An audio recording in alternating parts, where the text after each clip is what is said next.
Hey guys, Ben Aarons here from Reorigin, where we teach you how to reclaim your health by rewiring your brain. I wanted to make this quick video on the importance of positivity, dispel any myths about what positivity might be, and introduce an interesting study here that was recently written about in Psychology Today and Healthline and many other places that I think really shines the spotlight on why it's actually important to direct your awareness, where your attention goes, and specifically to direct your awareness to things that give you a more positive or pleasant feeling. So let's jump into it.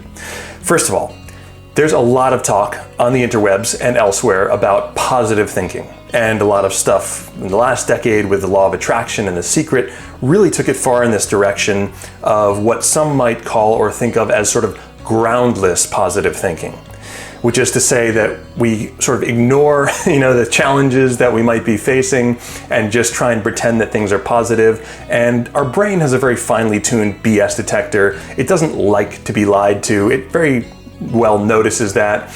And so it's going to push back. And I think a lot of people have, come to realize, if they've practiced any sort of positive thinking, that it has its benefits and it also has its limitations. So first of all, why is it actually important for your physiology, for your health and for your body to dwell on more positive things than negative things? Well, according to this study that was done at the University of Ohio, researchers say that dwelling on stressful events actually increases inflammation in the body. The article subtext goes on to say that researchers say that thinking about past mistakes could increase inflammation, which supports an earlier hypothesis that depression may be linked to chronic inflammation. And not just depression, we now know that many of the modern conditions that so many people are struggling with, from anxiety to chronic fatigue syndrome, fibromyalgia, even pains and brain fog, are linked to low-level, long-term inflammation. So when you couple this with this new understanding and research that starts to bring out that where our thoughts dwell can have a dramatic impact on our body's level of systemic inflammation, it makes us kind of question, well, okay, maybe there is something to this positive thing. Maybe we shouldn't throw out the baby with the bathwater, right? So let's get into this study. First of all, let's talk about what was done here and what was learned. Well, researchers took students at the University of Ohio and they subjected them to a very challenging situation, sort of like a thesis defense. They put them before a review board, had them defend a position while they were being bombarded with very, very difficult questions. It was a very intense experience. Now, afterwards, that group of students was split into two separate groups. The first group was told to ruminate about the stressful event that had just taken place. And measurements were taken of their blood and oxygen saturation, of C-reactive protein primarily, which is a level of systemic inflammation or biomarker indicative of inflammation in the body. And what the researchers found was that this group, when they started to dwell on this event, they were actually seeing a steep and steady increase in inflammation within the body, or these inflammatory markers: cortisol, adrenaline, norepinephrine, as well as C-reactive protein. And that threat response, or that stress response, indicative of this inflammation, stayed elevated for hours and hours and hours after the event and after they continued to dwell on it. Now, the second group was told simply to withdraw their attention from it, right? So they weren't even told to imagine themselves on a beach in Hawaii or driving a Ferrari or anything like that. They were simply told, withdraw your attention from what has just happened and place it on literally anything else. And one bit of advice they were given was to just imagine themselves wandering up and down grocery store aisles. So super boring, not even ostensibly positive, just the absence of a negative.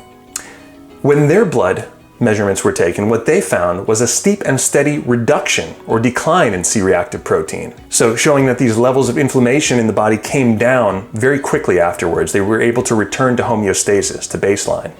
And that stayed down afterward. Now, here's the really interesting part. About 3 weeks later, these students were called back into the same lab, and they were asked to recall the stressful event, that thesis defense. And what they found was that that first group that had been made to ruminate on the event right afterwards, when they recalled the stressful event, they experienced a physiological increase in inflammatory markers, C-reactive protein, inflammation, cortisol, adrenaline. All of these things started cycling through their system, and their visceral experience was one of stress and anxiety, as if that event was happening now.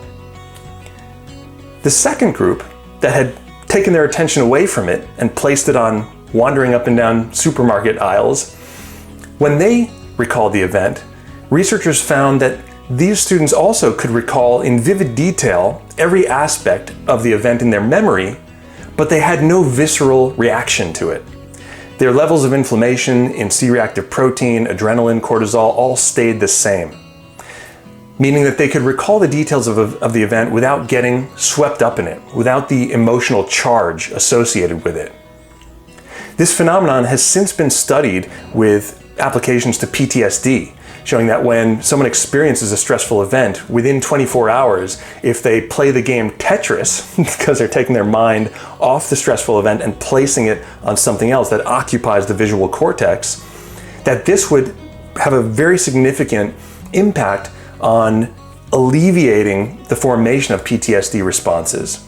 And this has even been done retrospectively, I was going to say prophylactically, but retroactively, whereby people who already have PTSD were able to go back and reprocess those same stressful events or emotions or sensations using other stimuli like the game Tetris. All this to say that where your thoughts dwell determines largely how your brain and body function. And here's the kicker. You can be the determinant of where and how your thoughts dwell.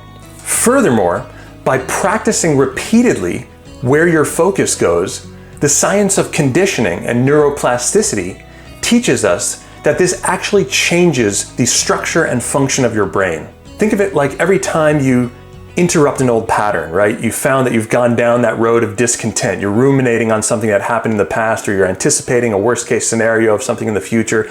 You recognize it and you stop yourself and you redirect those thoughts into anything else or something that gives you a positive and pleasant feeling. Now, here's the important thing to note. This is not groundless positive thinking. We're not ignoring the negative thing. We're simply broadening our context. So, for instance, when I applied this, when I was recovering from my own chronic condition, you can see my TED Talk on recovering from Lyme disease and fibro and brain fog and all the rest. When I experienced symptoms, the way I would practice this was I would recognize that these symptoms were taking place in my body, and I would find, of course, that if I get absorbed into them and I have an emotional reaction, I start projecting this into the future, that this means I'll never be able to walk again or do this and that, and it just makes everything worse and compounds this inflammatory response. But once I became aware of this and started to practice pausing or interrupting that little cycle of thought and rumination I'd get into, I realized that I had a choice. I could choose where to put my focus. Even Viktor Frankl says that between stimulus and response, there's a space. And in that space lies your freedom to choose your new response. This is a power that everyone has.